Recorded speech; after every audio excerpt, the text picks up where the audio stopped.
Good morning to all. 9th class.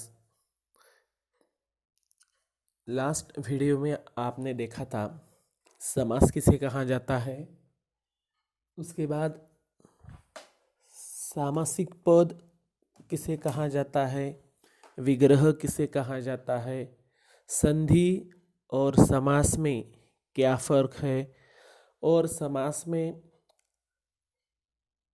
पूर्व पद किसे कहा जाता है और उत्तर पद किसे कहा जाता है।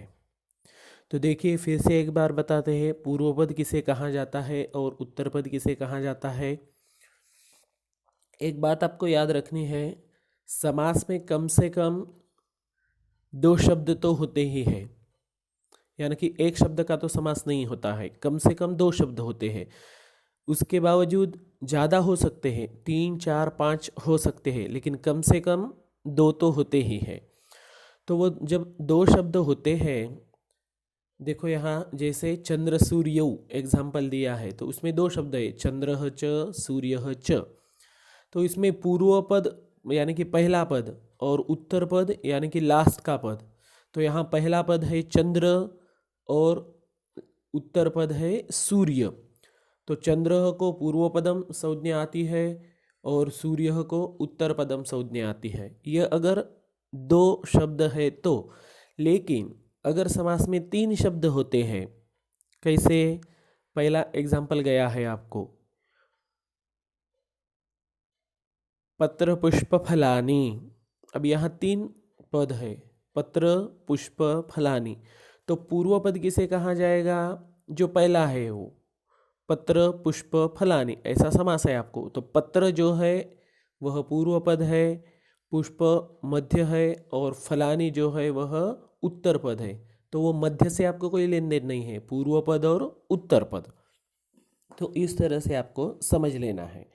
अभी देखो समास में जो दो पद होते हैं, उन दोनों पद में से कौन से पद ज़्यादा महत्वपूर्ण है, तो उसके आधार से समास के जो है चार प्रकार यहाँ दिखाए गए हैं। देखो, पदस्य प्रधानत्वम क्रियापदेन सिद्ध्यति। पद का प्रधानत्व जो है वह क्रियापद के कारण सिद्ध होता है। इससे पहले भी हमने आपको बताया है कि क्रियापद जो है सेंटेंस में बहुत महत्वपूर्ण शब्द है, और क्रियापद के द्वारा बहुत सारे शब्द जो है वो हम, यानी कि बहुत सारी चीज़ें हमें पता चलती है क्रियापद के द्वारा। प्रधानत्वेन समासानां चत्वारः प्रकाराः। मुख्य रूप से देखा जाए तो समास के चार प्रकार है। अभी देखिए, ये पूर्व पद उत्तर पद, जिसमें पूर्व पद महत्वपूर्ण होता है, अर्थ प्रधानत्वम पूर्व पद प्रधान, जिसका अर्थ पूर्व पद के ऊपर डिपेंड होता है। ऐसा कौन सा समास है, तो अव्ययी भाव समास। उदाहरण क्या है, प्रतिदिनम। अभी प्रति एक पद है इसमें और दिनम एक पद है। तो दिनम का मतलब होता है दिन, लेकिन जब इसके प्रति लगाया जाता तो उसका अर्थ होता है हर दिन। दिन दिन दिन, खाली दिन नहीं है, तो हर दिन मतलब हर एक दिन में वो चला आ जाए, जो भी आपका कार्य है वो। तो इस तरह से कि ये प्रति के कारण क्या हो गया है, यहाँ अर्थ बहुत ज़्यादा बढ़ गया है, विस्तृत हो गया है, या प्रतिपद इसमें महत्वपूर्ण है। दूसरा देखिए, पूर्व पदम कुछ महत्वपूर्ण नहीं, उत्तर पद महत्वपूर्ण है। जैसे उत्तर पद प्रधान तत्पुरुष दशरथपुत्र, दशरथस्य पुत्र, दशरथपुत्र वनम गच्छति। अभी गच्छति का किसके साथ मेल चल रहा है, दशरथपुत्र जो दशरथ का पुत्र है उसके साथ, यानी कि राम के साथ। तो दशरथ खाली उसकी पहचान देने के लिए आया है वहाँ, तो वो महत्वपूर्ण नहीं है। तो उसमें जिस तरह से राम यह पुत्र यह पद महत्वपूर्ण है, तो ऐसे समास जो होते हैं इन्हें कहा जाता है तत्पुरुष। उसके बाद है पूर्व पद भी महत्वपूर्ण और उत्तर पद भी महत्वपूर्ण। उभय पद प्रधान द्वंद्व, जिसमें दोनों भी पद महत्वपूर्ण होते हैं उसे द्वंद्व समास कहा जाता है। जैसे राम लक्ष्मणौ, रामः च लक्ष्मणः च, राम लक्ष्मणौ, राम भी और लक्ष्मण भी, राम लक्ष्मणौ ग्रामम गच्छतः। राम लक्ष्मण जो है वह गांव को जा रहे हैं।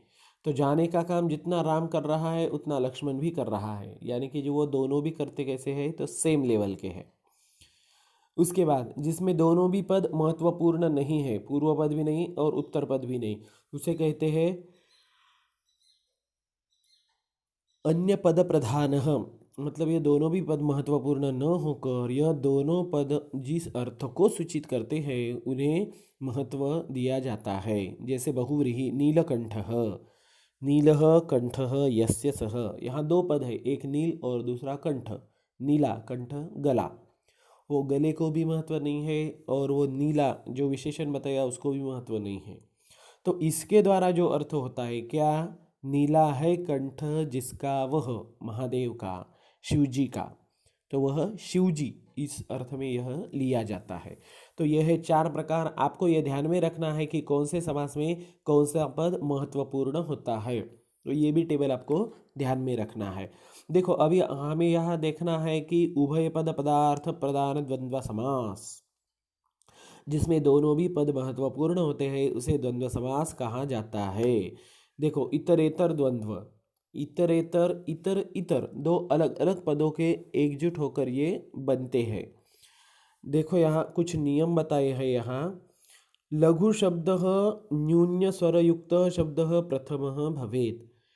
जो लघु शब्द यानी कि छोटा शब्द होगा, अगर दो शब्द है, एक 4 अक्षर का है और एक 2 अक्षर का है, तो 2 अक्षर का शब्द इसमें पहले आएगा और 4 अक्षर का शब्द बाद में चला जाएगा। जैसे राम दिया है और लक्ष्मण दिया है, तो छोटा शब्द कौन सा है, राम, तो राम पहले आएगा लक्ष्मण बाद में आएगा। और उसी तरह से यहाँ हुआ है ये राम लक्ष्मणौ। एक दूसरा रूल, समास पदम नित्यम द्विवचने बहुवचने वा, और ये जो होता है इतरेतर द्वंद्व समास के बारे में ही बोल रहे हैं यहाँ ये सब रूल। तो इसमें ज़्यादा सामासिक पद जो होता है वह द्विवचन में होता है या बहुवचन में होता है, एक वचन में नहीं होता है, याद रहे। थर्ड, समस्त पदस्य लिंगम उत्तर पदानुसारम, और पूरे समास का लिंग जो होता है वो उत्तर पद के अनुसार होता है, यानी कि उसमें का लास्ट पद किस तरह का है उसी तरह का उसका लिंग हो जाता है। विग्रह प्रतिपदम प्रथमा विभक्ति योजनीय, विग्रह में आपको हर एक पद जो है उसकी प्रथमा विभक्ति ही करनी है। विग्रह प्रतिपदम च इति अव्ययम उपयोक्तव्यम, और विग्रह करते समय हर एक पद के बाद आपको च च च च यह अव्यय लिखना है।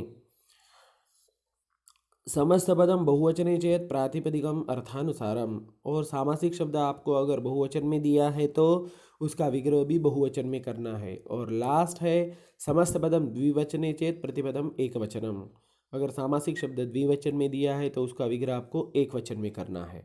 अभी देखते हैं ऊपर के एग्जाम्पल। देखिए चंद्र सूर्यौ क्या है, द्विवचन में है, तो विग्रह कैसा करना है, एक वचन में करना है। ये खाली दिया है आपको चंद्र, और हर एक पद के बाद आपको च लगाना, ये भी रूल है इसमें, ये 5 नंबर का।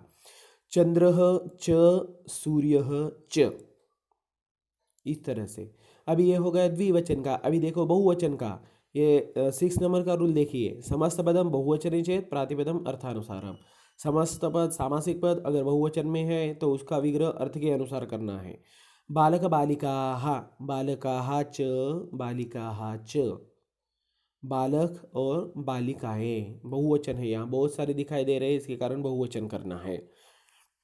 तो याद रहे आपको, ज़्यादातर ज़्यादातर बोल रहा हूँ, हाँ, द्विवचन में सामासिक पद आता है तो विग्रह एक वचन में करना है, और बहुवचन में सामासिक पद आता है तो विग्रह आपको बहुवचन में करना है। Rule number 7 and 6। और रूल नंबर 5, हर एक पद के बाद आपको च लिखना है, चाहे वो द्विवचन में रहे या बहुवचन में रहे। और रूल नंबर 4, हर एक पद की आपको प्रथमा ही विभक्ति करनी है। उसके बाद वृक्षलताः, वृक्षाः च लताः च, बहुत सारे पेड़ और बहुत सारी लताएं। तो देखिए वृक्षाः च लताः च।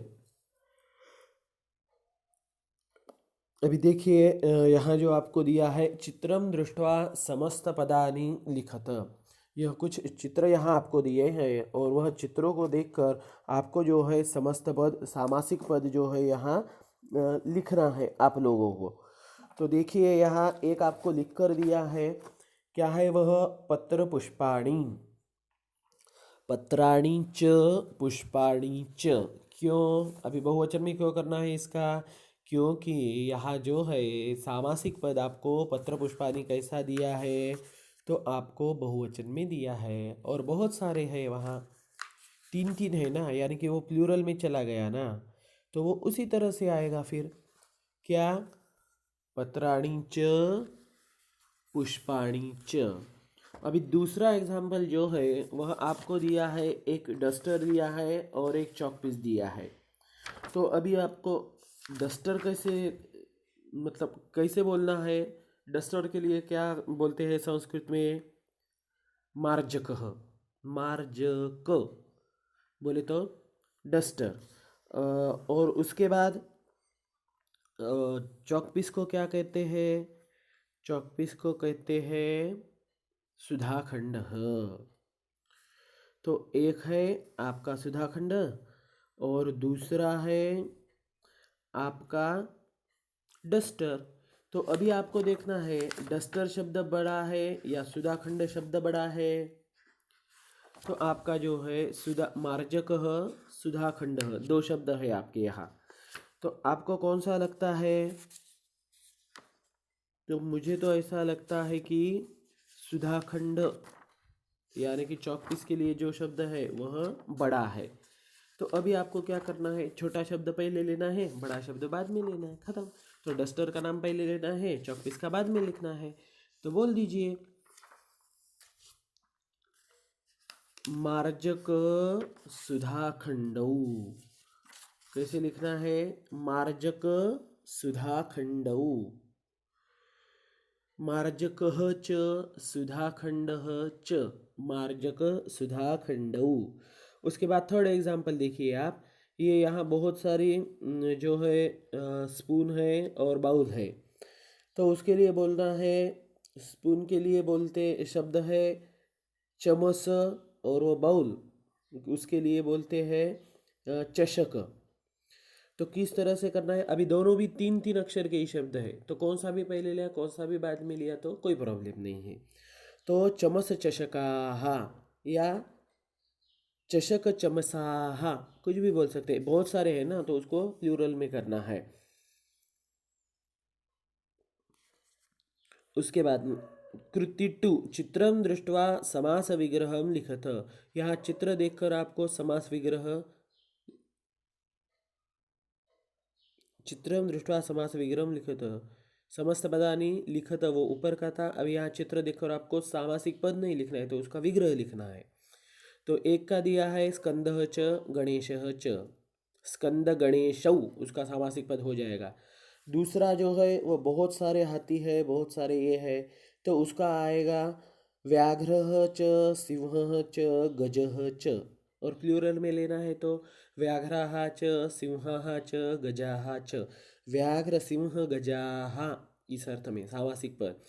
तीसरा है एक लॉक है और एक चाबी है।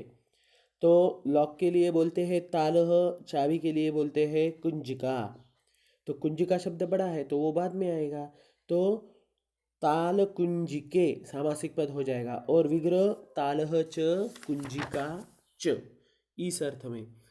तो देखिए इसके इसके थोड़े रूल आपको देखने हैं और रूल के हिसाब से जो है इसका आपको विग्रह करना है। तो आज यही रुकते हैं, कल जो है आपका निज समास का प्रकार हो जाएगा और द्वंद्व समास हमारा पूरा हो जाएगा। द्वंद्व समास के 2 ही प्रकार हमें हैं, एक यह पहला इतरेतर द्वंद्व समास, दिन में 2 भिन्न भिन्न पदों का होता है, और दूसरा है आपका क्या नाम है उसका, दूसरा समास जो है आपका उसको बोलते हैं समाहार द्वंद्व। तो वो देखेंगे कल के वीडियो में। आज के लिए इतना ही। थैंक्स, धन्यवाद।